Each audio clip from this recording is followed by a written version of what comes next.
Alright, we're gonna need to get to the Mushroom Kingdom somehow. I've heard rumors that the quickest way is through some magical infrastructure. So, let's craft some of our own with some of these basic materials.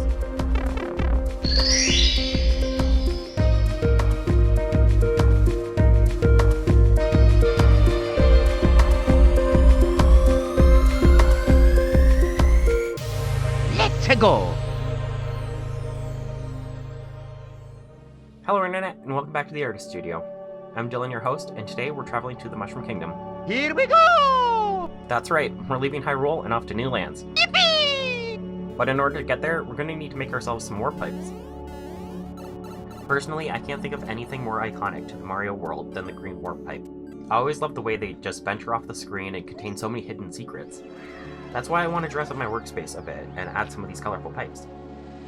Though, instead of a piranha plant and some Goombas, these pipes are going to be filled with all these tools and materials that are currently cluttering up my workspace.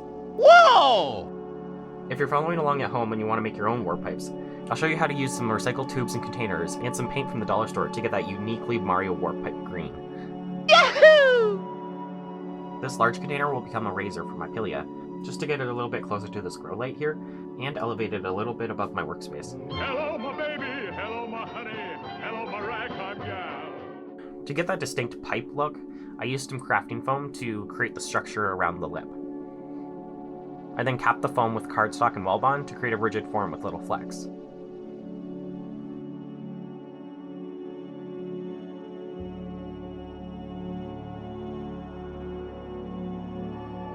Tubes like this are going to be missing their bottoms.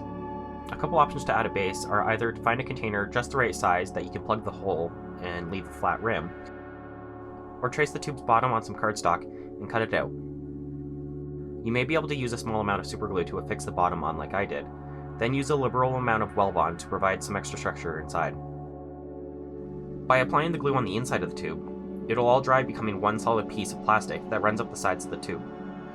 Any downward forces exerted from the contents of this tube will be pulling down on the sides of the tube rather than pushing down at the bottom.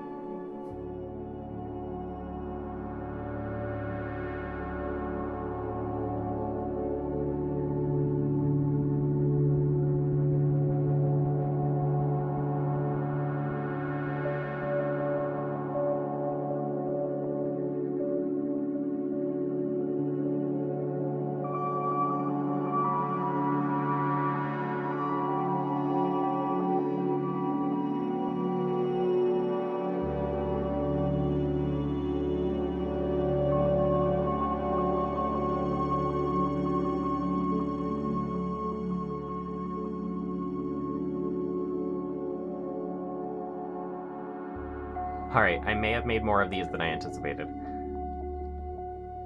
While I wait for all of these to dry, I'm going to mindlessly scroll on Reddit. I mean, passionately engage with the artist communities.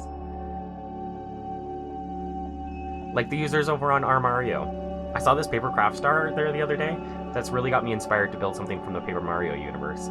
Maybe that's something to look out for in the future. You can get the latest updates on all of my builds on Reddit. Just follow the links below. With all of these nice and dry, it's time to give them a solid coat of primer and seal all of this cardstock.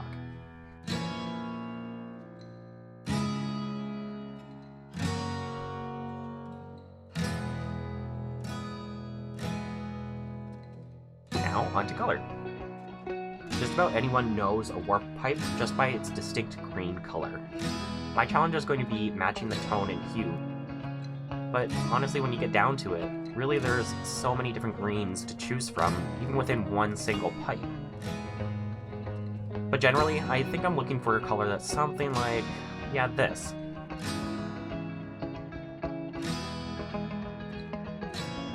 And seeing what's available at the dollar store, well, it seems like I'm gonna need to mix this myself. Luckily, I've mixed a lot of this dollar store paint in my life, and I think I know where to begin. In fact, here's a loose recipe I concocted myself to make the warp pipe green using Deco Art's Crafter's acrylic colors. With emphasis on loose.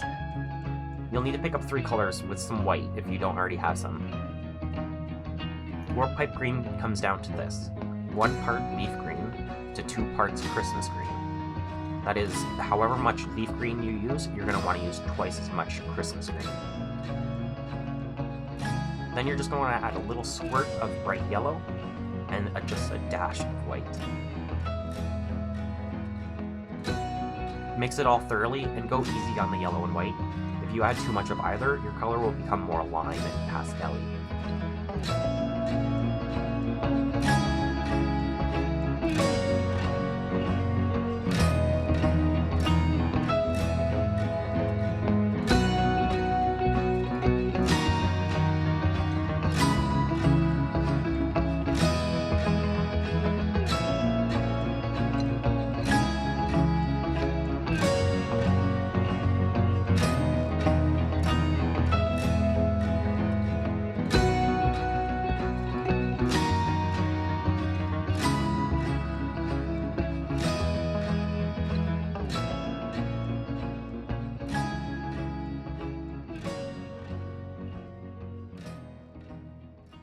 For all of these pipes, it took 2 good coats of paint, which just leaves these ones, which I think I'm going to stick to just primary colors for these, red, yellow, and blue.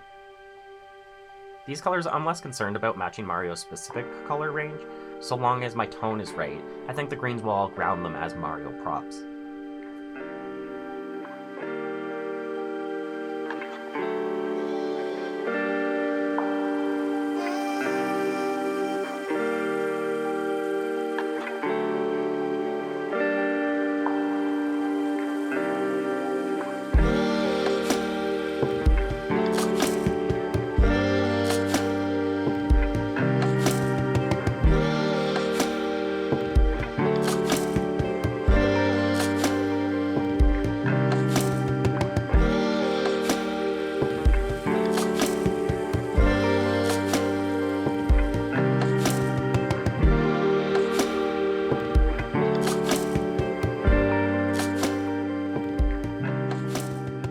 Though after several coats, I do know this blue isn't right.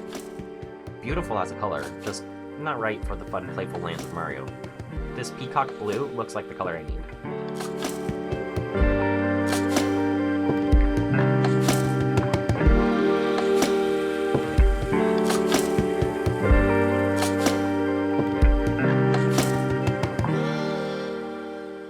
And with them all painted, it's time to let them dry overnight. Have you checked out Patron lately? I know someone has. That's right, I have my first patron. And I can't deny the fact that you like me. Right now. You like me. Glenn, you're cut above the rest, and a true patron of the arts. You may not have a plaque in a museum, but you certainly have your name right here in this video. Thank you so much. If you want to be like Glenn and have access to exclusive behind-the-scenes content, head over to patreon.com/theartists and get weekly check-in episodes every Monday where I'll be providing any A's to your Q's and giving a sneak peek to my current builds.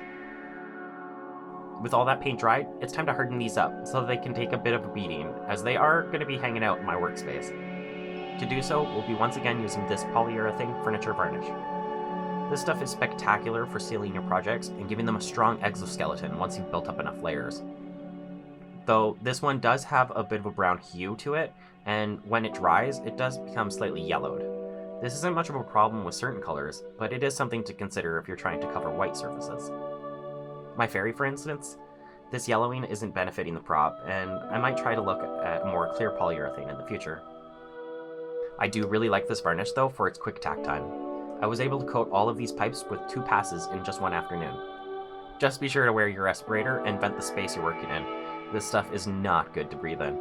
In fact, I probably should have been wearing a glove on my left hand here. Evidently, I did find more gloves after a short break.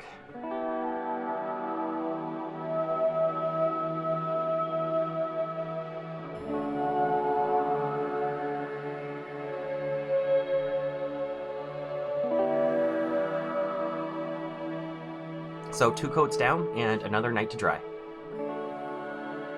And with all of that, plus a bit of organizing behind the scenes, I have a new Super Mario Bros. Warp Pipe Desk Organizer set.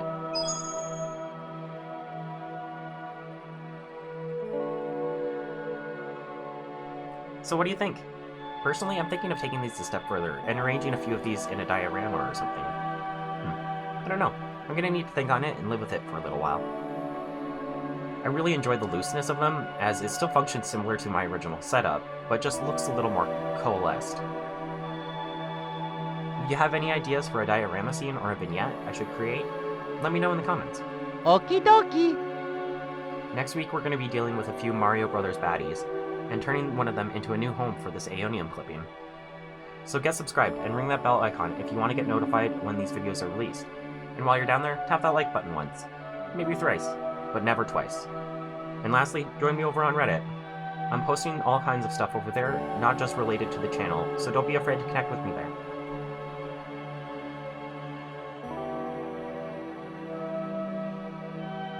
So, once again, thank you so much for watching, and enjoy the rest of your day. I'll see you guys all next week. Now, go get crafty.